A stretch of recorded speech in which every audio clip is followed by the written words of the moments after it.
You're tuned in with myself, Zebunisa, and I've got a guest speaker here today called Willemijn. She'll introduce herself shortly. You're tuned in on Ramadan Radio 87.7 FM. You can listen to us live on Facebook and YouTube, and please feel free to message in or call in and speak with us today. Hi, Willemijn. How are you today? Hi, I'm good. Hi, Sebi. It's really nice to meet you after we've connected online. Yes, so Willemijn has come here all the way from Nottingham. Yeah, wasn't too far, hour drive. Little one in the back of the car, and he's now having lunch with his grandfather. So, how did you find the journey? Yeah, good. We actually went to a park on our way here. We walked the dog, and we had a play on the playground. It was a really casual Sunday morning. It sounds like you're an early bird. Yeah, well, you have to be when you have a baby, right? Definitely, and I hope you have a good routine with him as well. Yeah, he's a good sleeper, generally. Quite lucky with that. Like, usually he goes to bed at 7, and if I'm lucky, he sleeps through to 7. So can't complain about that at all. That's amazing. We have a little one as well. How old is yours again? So my son is a year and almost 4 months. His name is Nate. Oh, nice. So mine is Umar, and he's 9 months now, turning 10 months. And we're in the phase where we're going to be sending him off to nursery. Mm-hmm. And we're thinking about routine and we're going to shower him in the morning, in the evening. Are we going to put him to bed at 8? Are we going to do it at 7? So it's just those sort of things that you need to think about when you're a parent. Yeah, I know. And I guess you just figure it out as you go. In the beginning, I was also a little bit set on structures and getting the things right. But then organically over time, they just start working. And then it work for you and for your partner and for the baby. And then... yeah, things work. Nate started going to nursery when he was 9 months old, so relatively young. But he actually enjoyed the set, like the different scenery and the routine that came with going to nursery. That's great. We're thinking about the same thing, putting him in at 9 months as well. Yeah. So that's reassuring to know. Yeah. So tell us a bit about your journey into motherhood. Yeah, I guess my journey into motherhood has been a smooth one. We were very blessed to conceive literally straight away, so I fell pregnant quickly. It was the beginning of the pandemic, so that was, I guess, an uncertain period for everyone in their lives. So it was April 2020 when I fell pregnant. My pregnancy was really smooth. Physically, no trouble whatsoever. I did have like a few stressful events in my life at the moment. We just moved countries from New Zealand to England. We were doing like a renovation, and because of COVID, we're also working from home. So things were definitely chaotic. And then I had my baby in January 2021. It was quite a long labor, traumatic. And then just like you, eventually I got ill with postpartum psychosis shortly after having given birth. Okay, and so if you can tell us a bit more. So you got ill with postpartum psychosis. You had your baby in January? Yeah. And then when did you go to mother and baby unit? When did you go to mother and baby unit? Yeah, so I went to a mother baby unit 9 days after I had Nate. So he was still tiny baby. And I think hindsight now, having given everything a bit of thought, I think I was actually mentally unwell already straight after having given birth. So I was 1 extra night in the hospital on the maternity ward. I didn't sleep very well. And then when we came home, it was just me and my partner because family lives overseas. And it was lockdown, so we didn't have a lot of help around. It was just us two dealing with a newborn baby. And as new parents, you're pretty clueless. And I just didn't sleep.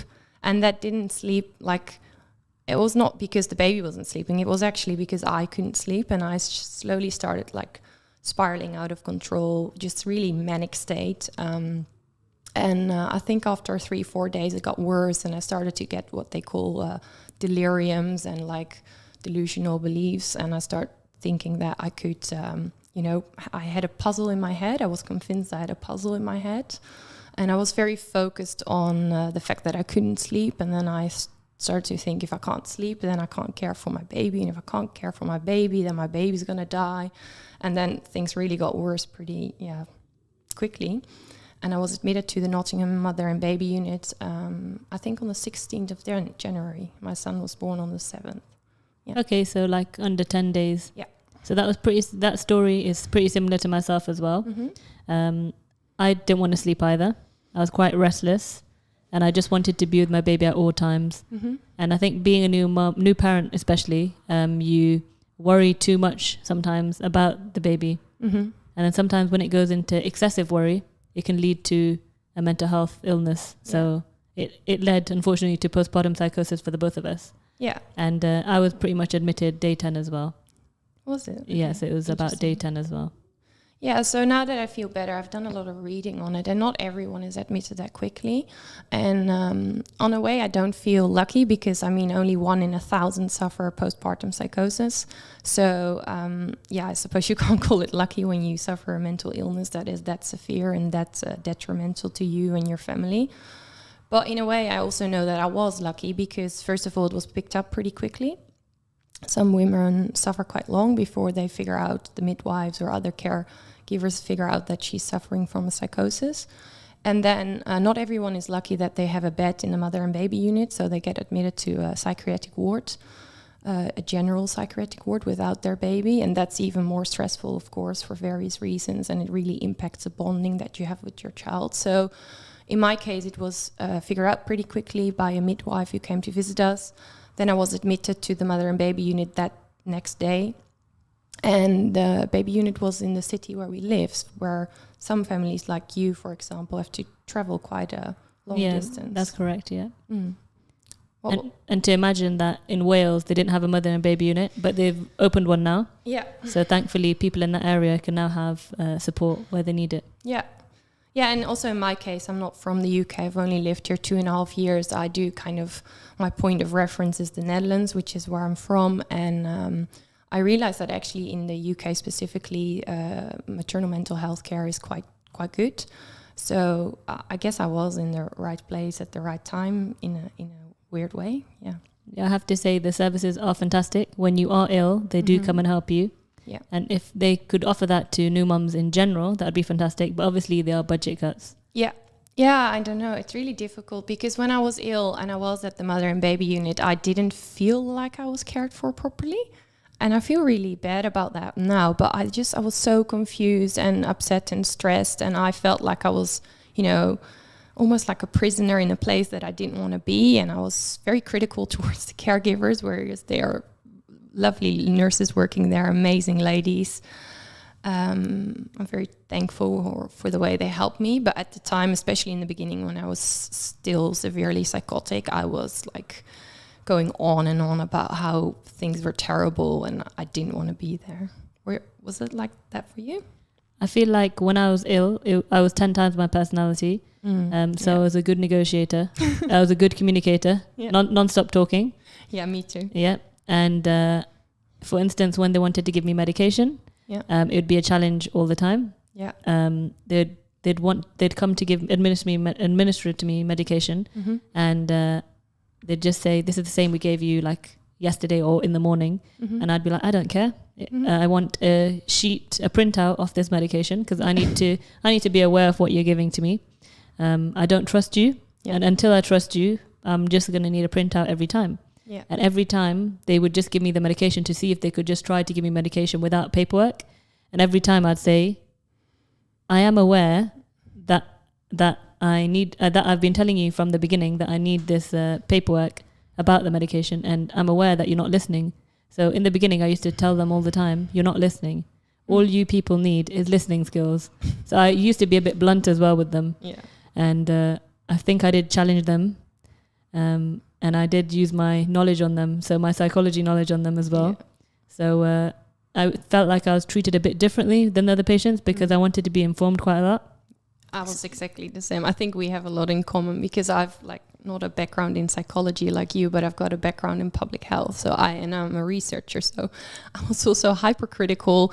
And I remember being admitted to the mother and baby unit and they gave me like this piece of paperwork that I had to fill in, but I was very tired and confused. And eventually what I did is I didn't complete it, but I did sign it because I had to.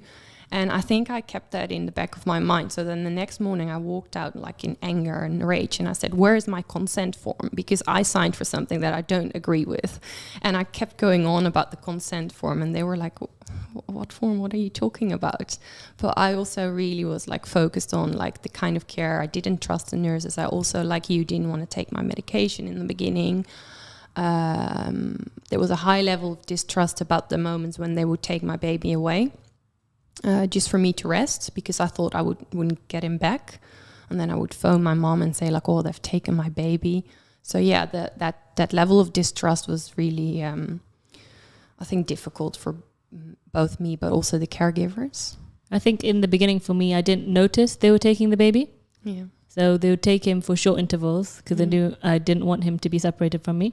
And so I didn't actually notice.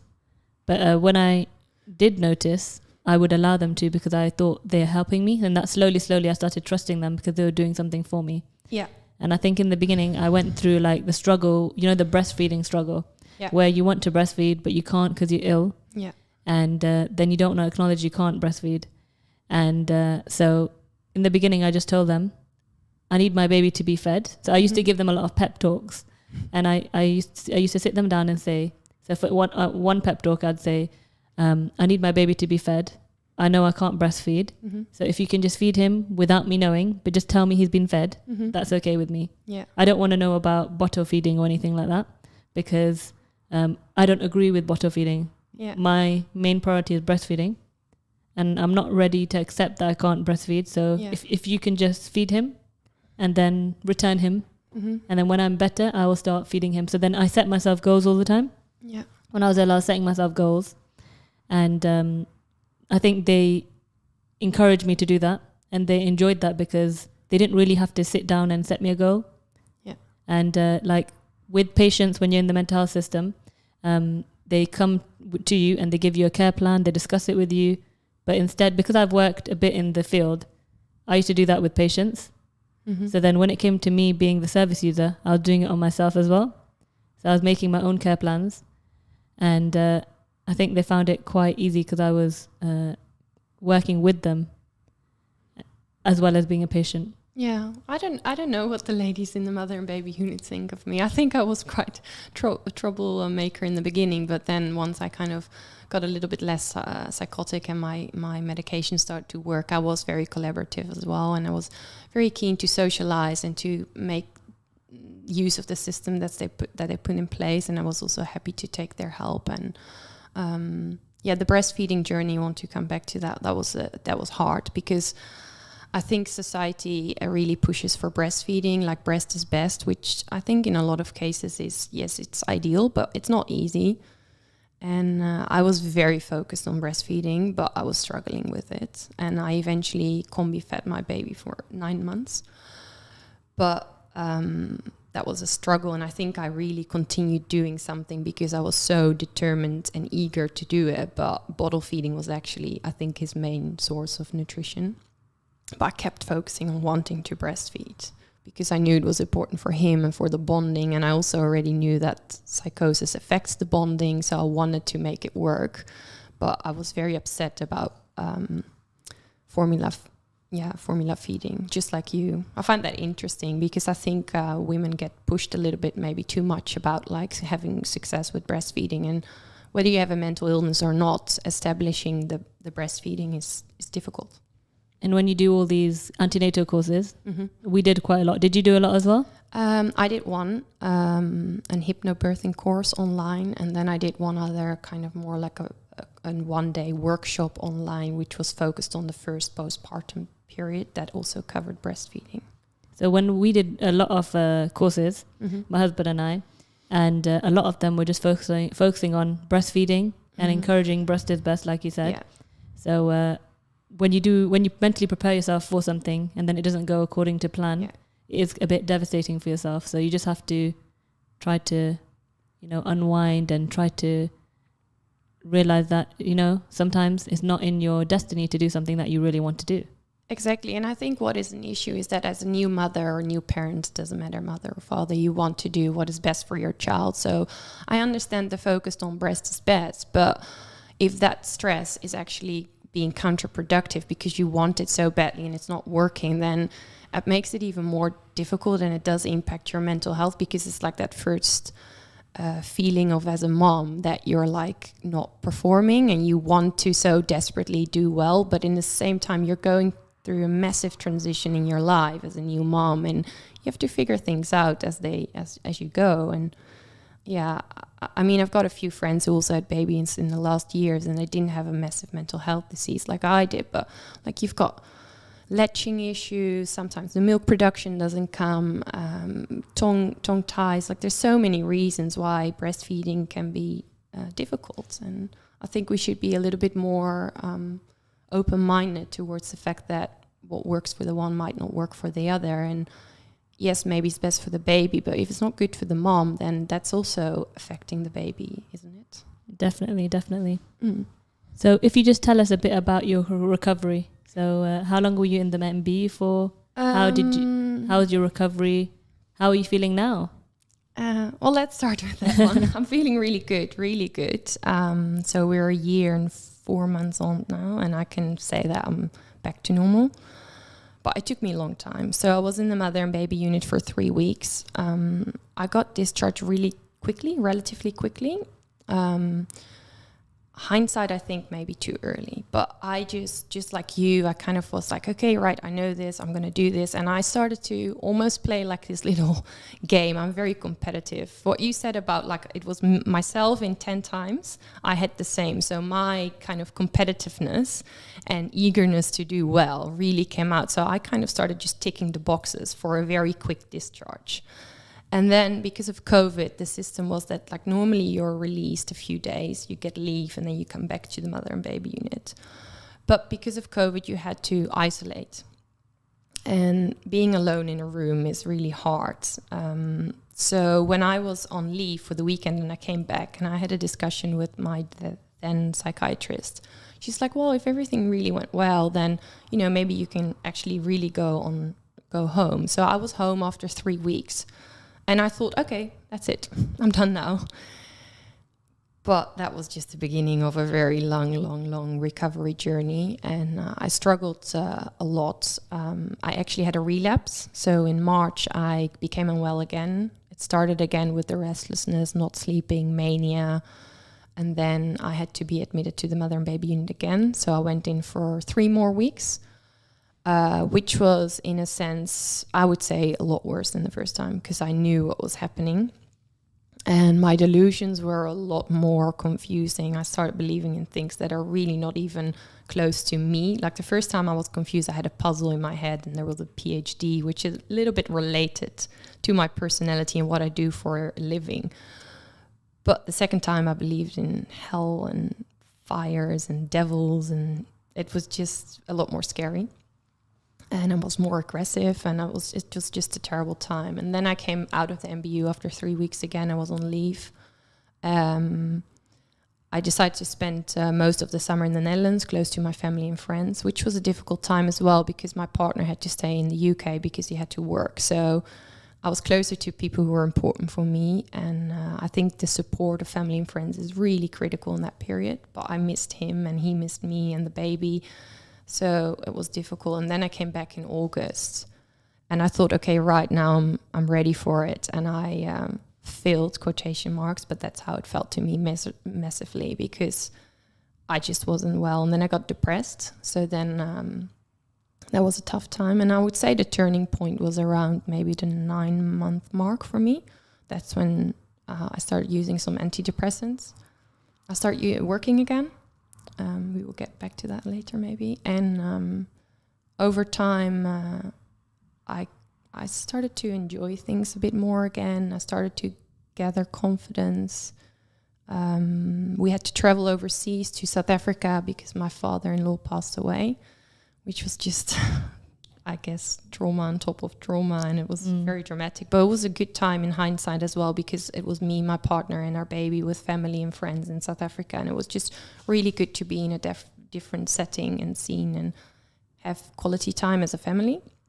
And I think that was a turning point for me starting to feel better. With the mental health, I'd say that I think your story and my story is quite similar in that our husbands, like you had your husband with you as your primary support when you were feeling quite ill. Similarly with me as well. And I don't feel like there's enough support there for husbands.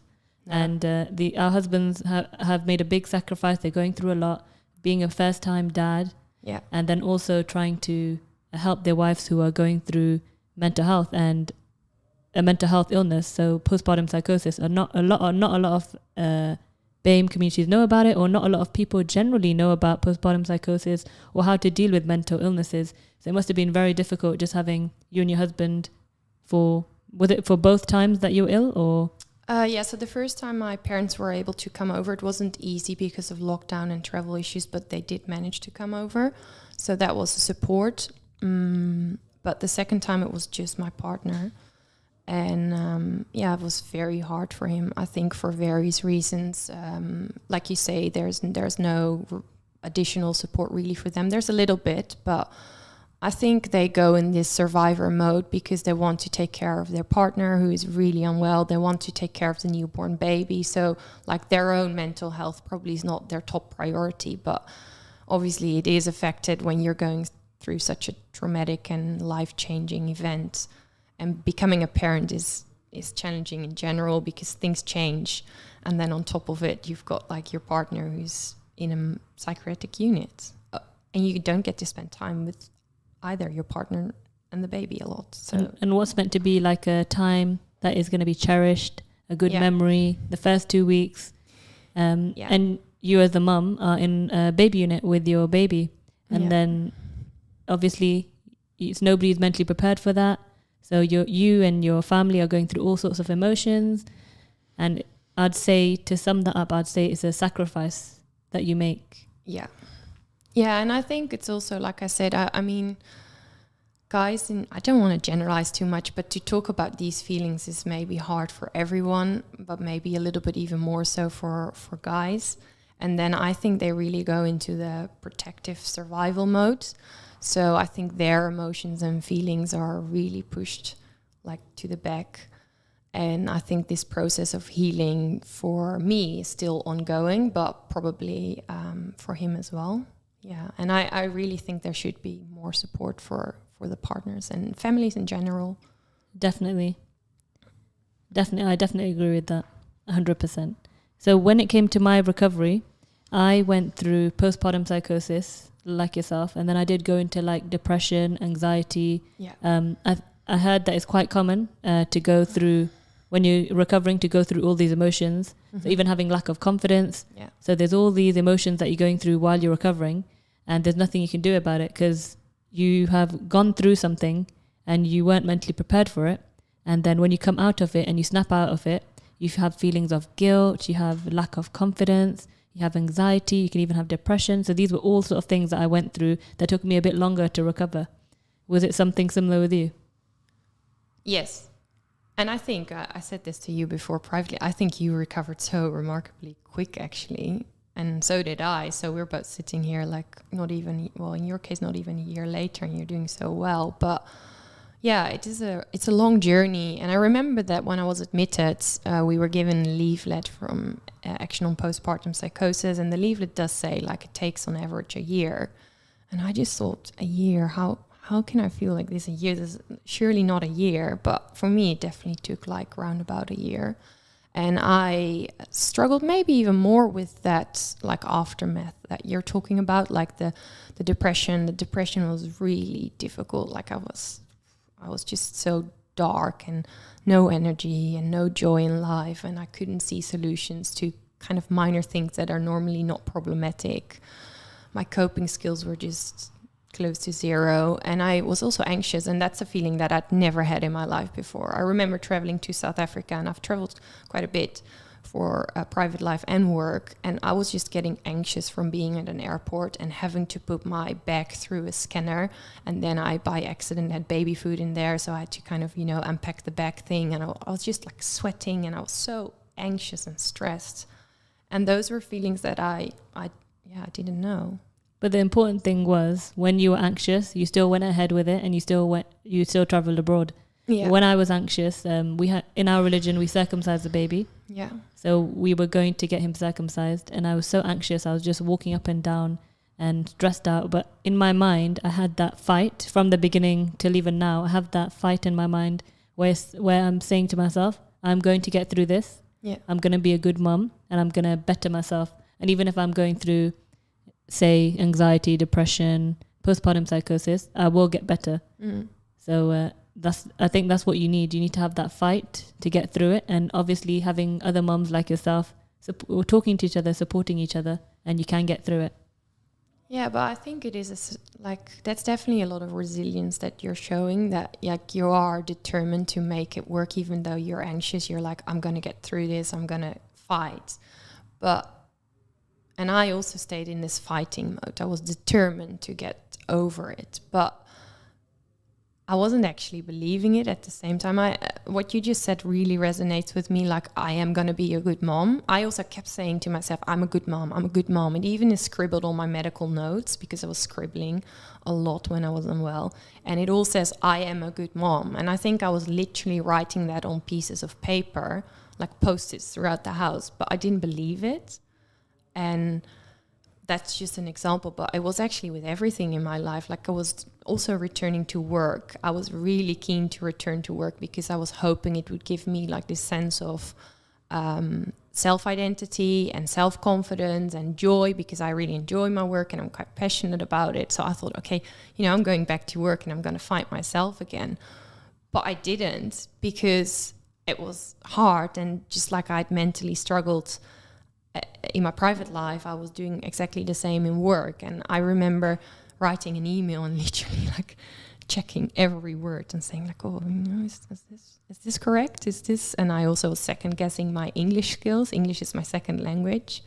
So I do make like an odd mistake, but I would literally like do spelling checks. And like, I was so super conscious of myself, and my self-confidence was nowhere. And yeah, that made it very difficult. But it does show that you did have motivation, because you did choose to go back to work, even though you weren't feeling 100%, which is great. Yeah, thank you. How long have you been at work now for? So I started in September, which is when my baby was just under 8 months.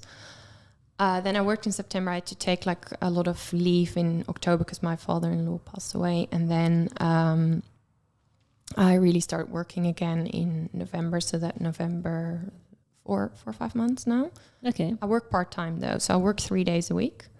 And it took, I would say it took me 2 to 3 months to really get into the swing of things. And I've been talking with friends about returning to work process. And I guess in my case, it was a little bit of both. I was definitely recovering from the psychosis, but returning to work is difficult for every mom. I mean, we all know that feeling when you return to work after a good holiday, like you've been away for 2 weeks and you really managed to leave home, work at home, and you don't know what, you're confused, and it takes you a little bit of time to get back into it. Well, that's of course times 9 months when you return in my case. So yeah, it took me time to get back into it. And then with my mental illness, it also took me time to get confident again. And I was really supported by my manager, so that helped. And how do you feel now being back at work for the last 4 to 5 months? Good. Yeah, I enjoy it. I've got a very supportive work environment, and I've decided to be open about what happened to me, because I thought if they don't know, then they can't help me.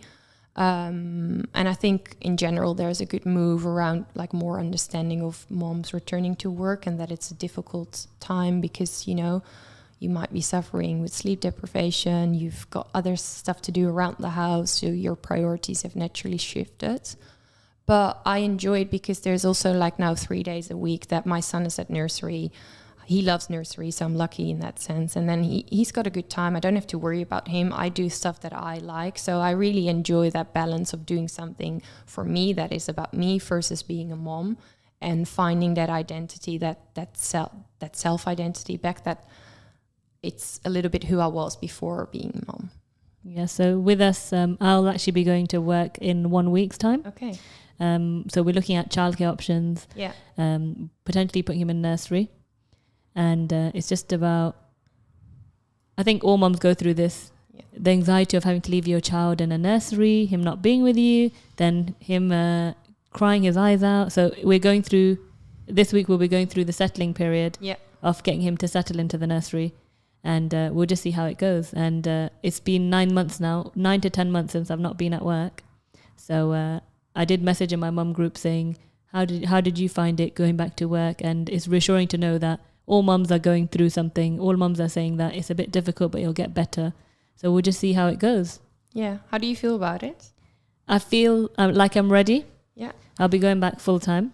Oh, wow. Yeah, so I feel like I'm ready. I will miss my quality time with my son, but I feel like I'm ready now, and we'll just see how it goes. Maybe later I'll evaluate what I want to do. Yeah. But initially I want to go running into work and see what happens. Yeah, it's interesting. You also referred to your mom group. I've got a lovely mom group, and we also connect through WhatsApp mostly. And I really noticed that it's been different for everyone. Like some struggled with it.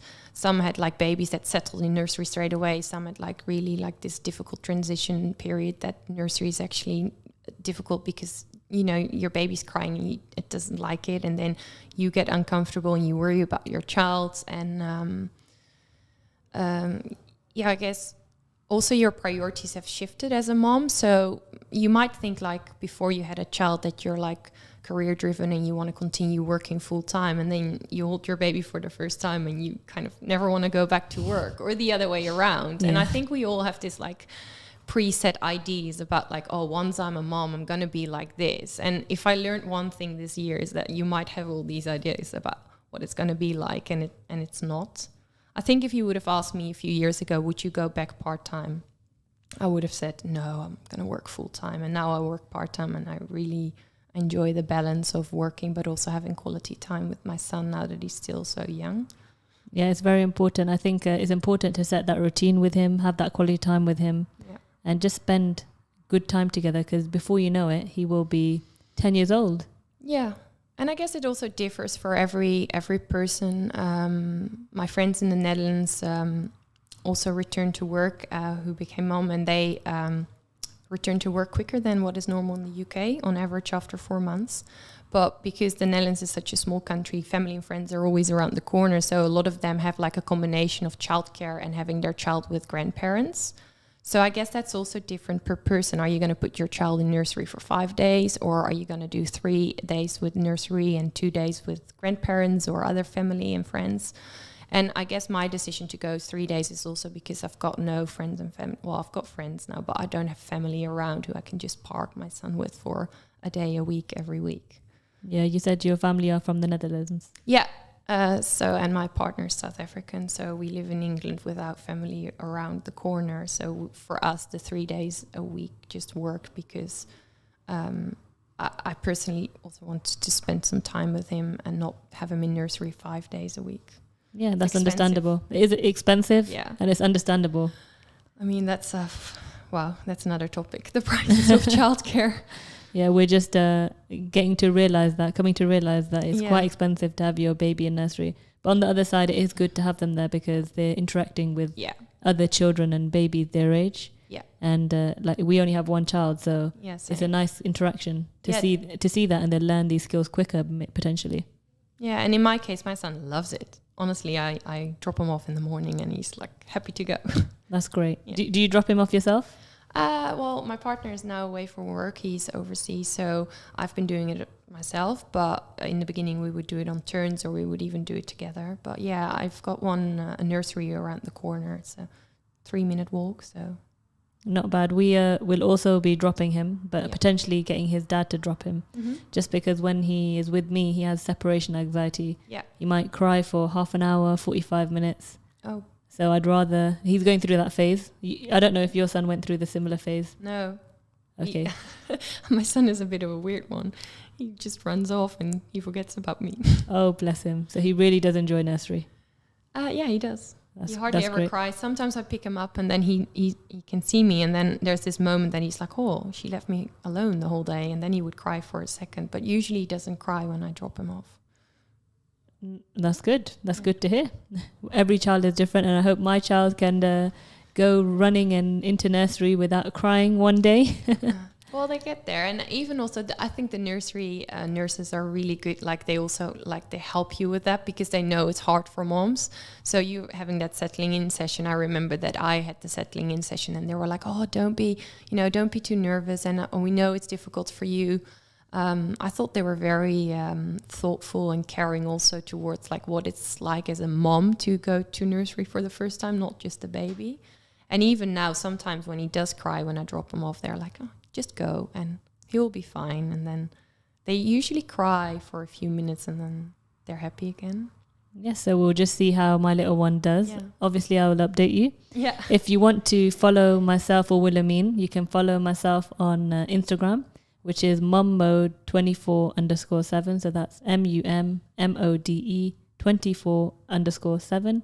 And for Willemijn, can you just let them know your social media handles? Yeah, so I only have a personal social media, but it is open profile. So it's Viva21, WIWA21. Okay, no underscores. No underscores. Perfect. Less confusing than mine. Yeah. So if you could give one tip or a piece of advice to a new mom, to mothers or to parents, what sort of advice would you give them? Yeah, I find this difficult, but I think my number one tip would be that you should just follow your instinct and what feels good for you, because I think there's so much advice around online, but also friends and family, and everyone means well, but it is confusing. And in the end of the day, you just have to kind of do what feels right for you and your child. And there's lots of advice out there, lots of people giving advice. Yeah. So just do what's best for you. Yeah, and figure things out as you go, I suppose. Definitely. And for myself, I would say the biggest advice would be just relax. Yeah. Being a parent, like for myself, you can do lots of research, you can do lots of reading, and then something can hit you, like you can become ill, mentally unwell. Yeah.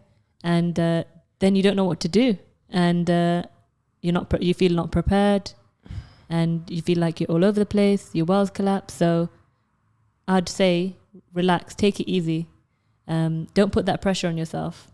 And when you're going through something, if you're going through a mental illness or if you're going through depression, anything, because it's quite common, I would say be kind to yourself. Yeah, I agree. The biggest thing is be kind to yourself. Yeah, and sharing your journey has really helped me, like having this mom group, WhatsApp group that we both have established. And I've got friends around the world who's also like become moms recently, and to just talk about it and share your struggles and concerns, because that helps. Like if you just want to talk about, okay, how do you go about weaning them off from the bottle, starting the solids, like all these things are new, and just talking about it has really helped me. There's fantastic organizations in Leicester. So some are Leicester based, some aren't, but there's a lot of organizations that are here to help mums. So last week or a few weeks ago, we had a Mama's organization. They do a lot of mum activities. And there's a lot of baby and toddler groups out here in Leicester. I don't know about Nottingham. Yeah, Nottingham as well. And I've actually contacted a few last week to promote this radio show, and they've really helped me a lot. I struggled with my mental health, obviously. So to go to these mother and baby groups was a struggle in the beginning, because I felt very out of the place. I felt like, see all these happy moms with all these cute babies, and I'm struggling so badly. So I felt alone initially, but once I really started going there and I started talking to people, it's helped me a lot, because everyone is going through this becoming a mom journey. And I met a lot of nice people, and I really enjoy them now. It's still one that I go on my part-time day, and it's the highlight of my week, going to this forest school with Nate, and they play, and I meet other moms, and I see other kids grow up, and you can have this casual chat about just stuff that recently happened in their development. And that to me is more useful than following a lot of tips and advice online, because they can be confusing. Yeah, I definitely say connecting with other mums is very important for your journey. Yeah. Whether you've suffered from mental health or whether you haven't, is something important.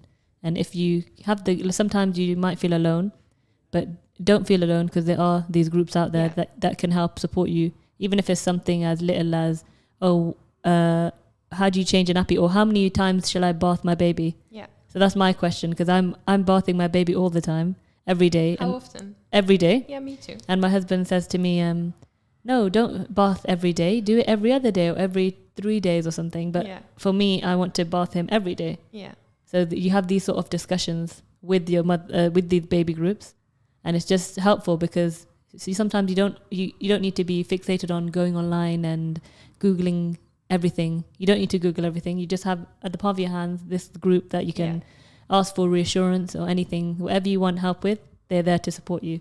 Yeah, and our group is also like it's a wealth of knowledge in my opinion, because there's not just first-time moms. We've got this group that became like from, I don't know, a few different connections, but there's a couple of moms who have like second babies, and there's even 2 who had their third child. So to actually tap into their knowledge was really helpful for a few first-time moms in the group, because they just knew like, oh, you know, that's normal, don't worry about it. Or like when they would have their injections, how do you have to go about that? Or sleep, establishing sleep patterns and weaning them off food.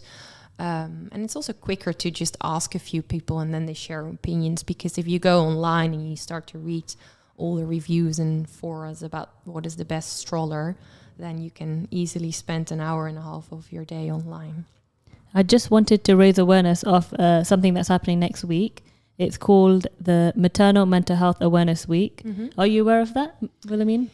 No, I know that there's going to be Postpartum Psychosis Awareness Day on the 6th of May, but I didn't know of the week. So 2nd to 8th May, which is Monday to Friday next week, there'll be awareness around maternal mental health illnesses like postpartum psychosis. One day we'll cover postpartum psychosis awareness. Yeah. So the 2 organizations that are involved is Perinatal Mental Health Partnership and APP. The Perinatal Mental Health Partnership were the ones who established this week, and they started off a few years ago. And this is the second year that they are focusing on postpartum psychosis as one of their things, which is great. And I'll be involved speaking with Action on Postpartum Psychosis about my experience with postpartum psychosis. And if you want to know more, feel free to follow either of their social media pages, or you can also follow mine, which is mummode24_7, and I'll be promoting it a bit as well. I will definitely tune in. It's so interesting. And I just want to stress for whoever is listening that maybe in my case, in your case, Sebi, we went through something very severe, like postpartum psychosis is like this end of the spectrum. But mental health is like a whole spectrum. It's not just, okay, sick or not sick. And I think mental health is important for each and every new mom or new parent. So, that discussion should just be held continuously and for each and everyone. Just open talk about parenthood, not just the joys, but also the struggles. So yes, definitely. Title of your show. It's definitely a joy and a struggle. It is. And it's just something we have to figure out as we go along our journey. No matter how much advice you get, there's always will be a struggle. But of course, parenthood is joyful. Yeah, it is. It is. And it's very rewarding, but it's hard work at the same time. And I think if we have this open conversation about it, then people feel less alone and they will be more inclined to ask questions or share concerns or have this honest chat. And then we can help each other more and better. Definitely. I just wanted to say thank you so much for coming in today, Willemijn, from Nottingham. Yeah. It's been a pleasure having you. And your dad has been listening this whole time, which has been great. He's in the studio listening with your little one as well. So that's been great to see as well, that you got a lot of support here. Yeah. So it's been a pleasure having you here. And we have Eid tomorrow. Yeah. I know you wanted to say something to everyone about Eid. I wanted to say Eid Mubarak to everyone who's listening and tuned in from England or elsewhere in the world. Fantastic. And I wanted to say Eid Mubarak as well.